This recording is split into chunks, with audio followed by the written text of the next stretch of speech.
Senhora Professora Ana Paula Relvas, que hoje proferirá a oração de sapiência, Senhor Vice-Reitor da Universidade de Aveiro, Senhor Procurador-Geral Distrital, Senhor Vice-Presidente do Tribunal da Relação, Senhor Presidente da União de Freguesias de Coimbra, Senhor Representantes do Comandante da Escola Naval, do Comandante da Brigada de Intervenção, do Comandante do Comando Territorial de Coimbra, do Comandante do Comando Distrital da Polícia de Segurança Pública de Coimbra, da Autoridade de Segurança Alimentar e Económica, da Direção Regional de Cultura do Centro, da Comunidade Intermunicipal da Região de Coimbra, senhores e senhores vice-reitores, senhores diretores das faculdades, senhores membros do Conselho Geral, senhores membros do Senado, senhor Presidente da Direção-Geral da Associação Académica, senhor Presidente da Associação dos Antigos Estudantes de Coimbra, senhores doutores, caros estudantes, senhores membros do corpo técnico, senhores jornalistas, minhas senhoras e meus senhores.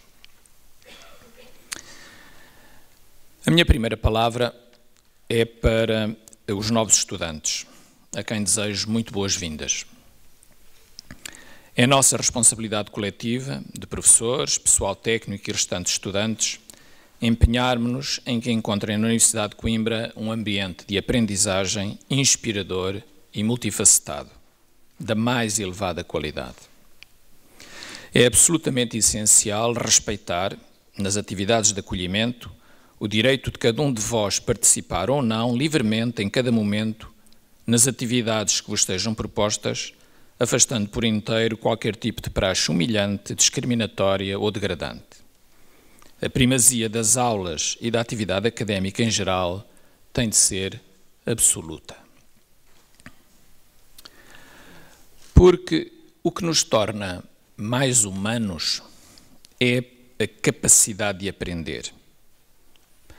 Pessoalmente, entendo que quando deixar de aprender, de conseguir aprender, de querer aprender, já não estarei verdadeiramente vivo, mesmo que ainda me mova. Sinto como um enorme privilégio poder fazer parte da instituição que, por excelência, mais do que qualquer outra, se dedica à aprendizagem, a universidade. É certo que podemos aprender em qualquer lado, em qualquer atividade.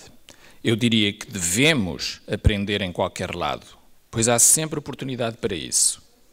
Mas numa universidade, essa é a razão primária de ser.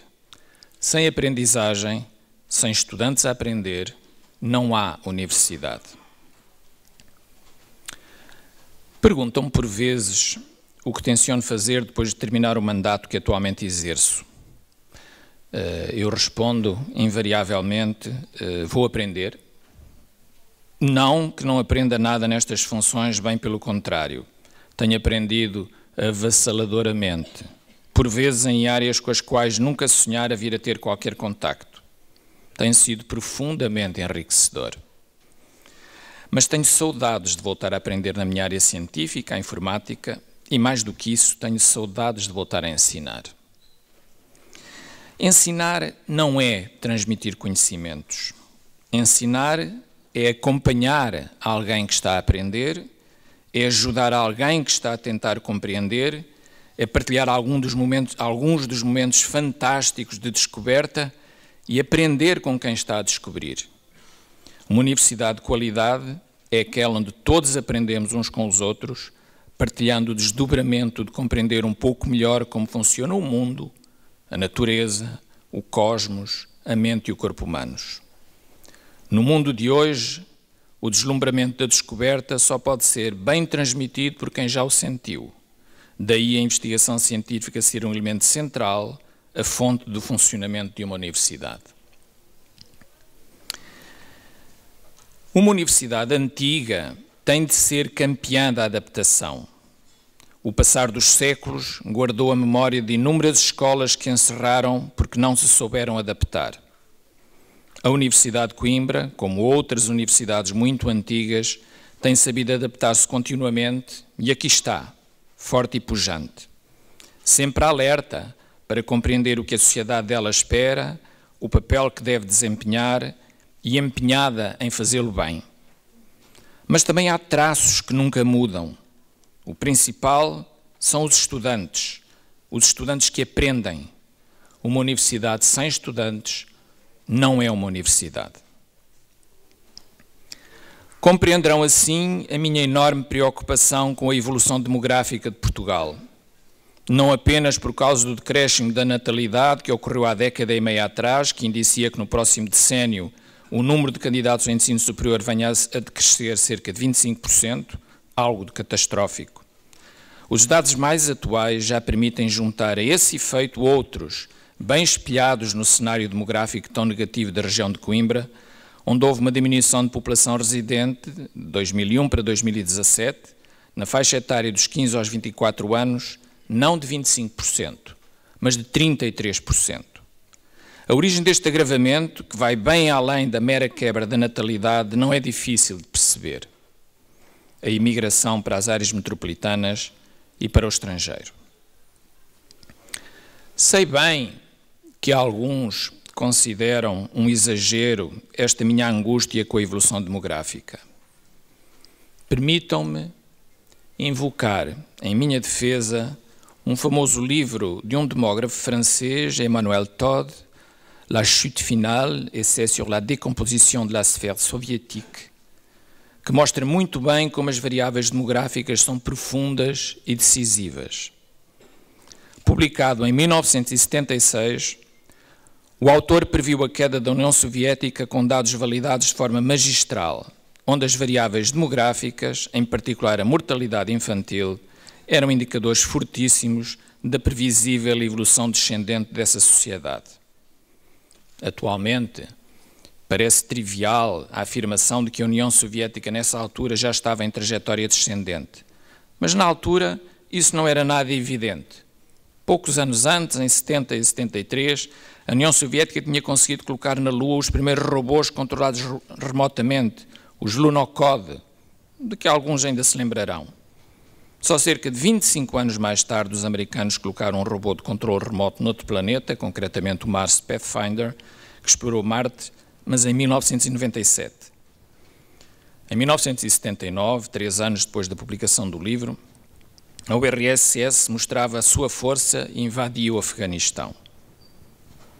Mas por trás dessas aparências, o que interessava eram as variáveis profundas. Uma família em dificuldades corta em tudo, mas protege os seus bebés até ao fim.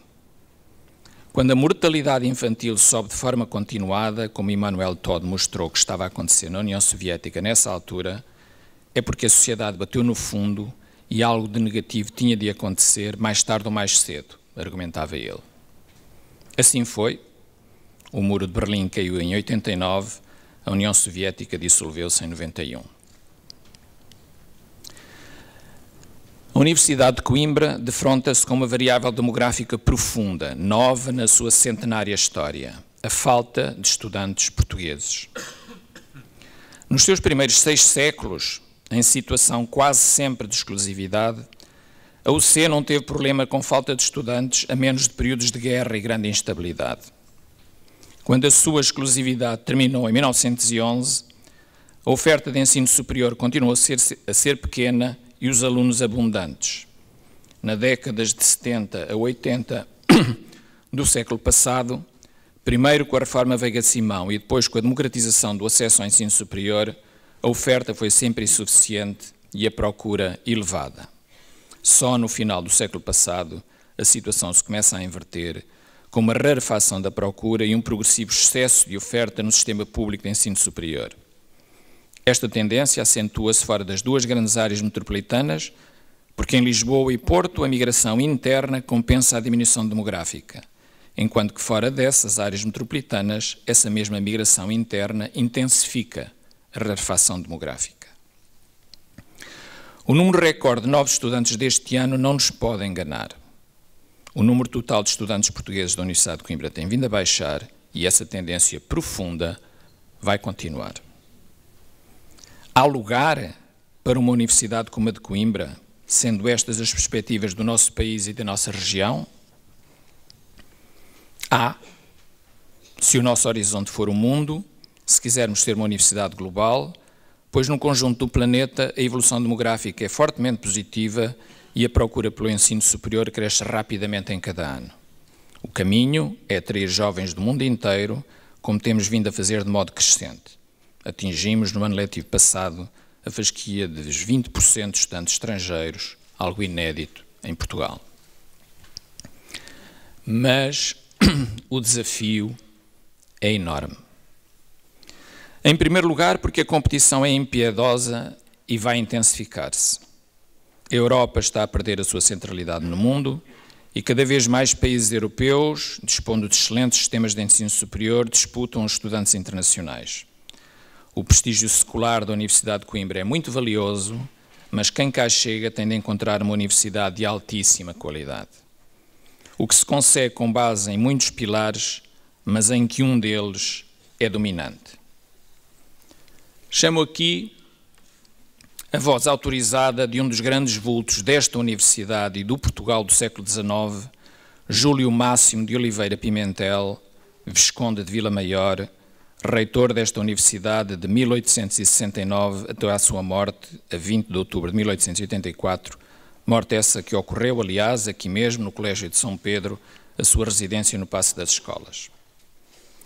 Proferiu ele um famoso discurso, nesta mesma Sala dos Atos Grandes, a 16 de outubro de 1872, por ocasião da festa comemorativa do centenário da Reforma Pombalina. Referindo-se à outra grande reforma desta mesma universidade, atualmente menos conhecida, efetuada pelo rei Dom João III, que aproveitou a transferência para Coimbra da decadente universidade na altura instalada em Lisboa, para a transformar profundamente, dando-lhe um vigor renovado com muitos professores internacionais.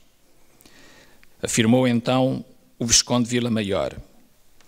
Viu-se então, como nunca mais se tornou a ver, afluírem a Coimbra numerosos alunos estrangeiros, atraídos pela grande ciência dos nossos professores.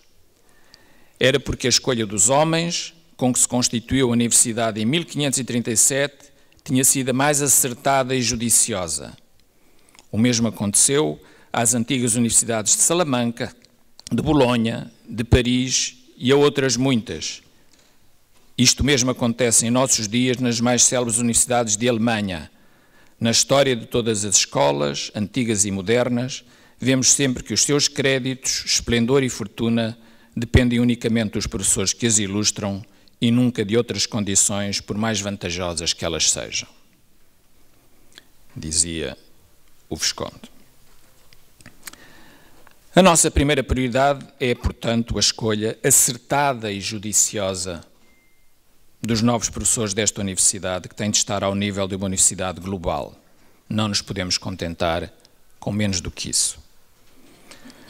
As fortes perturbações da Primeira República e o regime de chumbo do Estado Novo, que se lhe seguiu, não permitiram que a Universidade de Coimbra, ao perder o exclusivo em 1911, seguisse plenamente a via da afirmação pela qualidade, única forma de manter a sua posição de destaque. Esses constrangimentos não existem agora. Podemos colocar a exigência de elevado mérito no centro da seleção dos novos professores, sem transigências e sem olhar a obediências, pertenças ou antiguidades. É um caminho duro. Demora uma geração a dar resultados plenos, mas não podemos vacilar. A sociedade pede-nos que estejamos na fronteira do conhecimento e que demos uma contribuição relevante para o avanço dessa fronteira. Para sermos uma universidade global, temos de conseguir explicar a um cidadão de África, da Ásia, da América e não apenas de Portugal, em que é que contribuímos para melhorar a dignidade da sua vida, não apenas nos séculos passados, mas agora. As condições para esta trajetória não são fáceis. Não podemos contar nem com a generosidade do rei Dom João III, que muito melhorou as fazendas da Universidade de Coimbra, como refere o Visconde de Vila Maior, nem com a generosidade do rei Dom José I, que também olhou pela Universidade por altura da Reforma de 1772. Com efeito, não é realista esperar que o Estado português aumente de forma relevante o financiamento do conjunto do sistema de ensino superior português. A dotação do Orçamento de Estado para 2019 é apenas mais um exemplo. Não permite sequer cobrir os aumentos salariais e ignora, por exemplo, por completo a perda de receita que resulta do congelamento das propinas há vários anos. A pressão sobre a segurança social, as pensões e o sistema de saúde, resultantes do envelhecimento demográfico, bem como o elevado grau de endividamento do país, não permitem duvidar de que os constrangimentos orçamentais vão continuar. A nossa estratégia tem de se basear na nossa própria capacidade de angariar receita, embora sem nunca aligerar a pressão para o Estado cumprir a sua parte. Nem dos fundos estruturais há muito a esperar. Tem havido um profundo desrespeito pelo princípio da adicionalidade no uso dos fundos estruturais, que estão essencialmente a ser usados como extensão do Orçamento de Estado e não como forma das regiões com mais dificuldades conseguirem recuperar do seu atraso, apesar de esforços em sentido inverso das Comissões de Coordenação Regional. No que às universidades diz respeito, a perspectiva das direções das Comissões de Coordenação Regional passarem a ser eleitas apenas pelas autarquias é negativa, pois estas, as autarquias, sendo muito importantes, estão longe de ser os únicos agentes de desenvolvimento regional. O aumento da complexidade do mundo reforça a importância das universidades na sociedade, mas também obriga a uma transformação interna profunda. Os serviços de suporte são cada vez mais decisivos. Tal como os professores, também o pessoal técnico tem de ser selecionado estritamente com base em patamares elevados de mérito, quer sejam novos colaboradores, quer sejam dirigentes. O seu trabalho altamente exigente tem de ser reconhecido e respeitado, e a construção de serviços de suporte eficiente e eficazes uma prioridade, até para os professores se poderem concentrar nas suas tarefas de investigar e ensinar. Os professores são centrais nas grandes decisões da universidade, mas devem deixar os serviços ser construídos por profissionais. É também um trabalho longo, muito exigente, decisivo. Uma universidade global tem de ter serviços de nível global, construídos por profissionais competentes, autónomos e respeitados. Neste movimento de afirmação no mundo também temos algumas vantagens. Sublinho a que nos é dada pela língua portuguesa. A nossa condição de universidade fonte da língua portuguesa e da cultura que lhe está associada é inquestionável e reconhecida. O desafio é continuarmos a ser os mais destacados cultores desta língua em expansão no mundo. No seu início, a nossa universidade tinha apenas 3 faculdades, Direito Canónico, Direito Civil, Medicina, com apenas um professor para cada uma, juntando-se os professores que lecionavam as cadeiras de Gramática, Dialética e Música, diz-nos o Visconde de Vila Maior. Mas também nos diz que foi com a sucessiva junção de todas as ciências que a Universidade de Coimbra ganhou relevância e reconhecimento. É uma riqueza nossa esta latitude de áreas de conhecimento. Num mundo onde tanto potencial está nos encontros de saberes diferentes, é assim que temos de continuar a ser. Uma universidade de espectro largo, sem especializações limitadoras. Termino com a palavra de otimismo que vos tenho sucessivamente trazido. O caminho é difícil, mas está ao nosso alcance.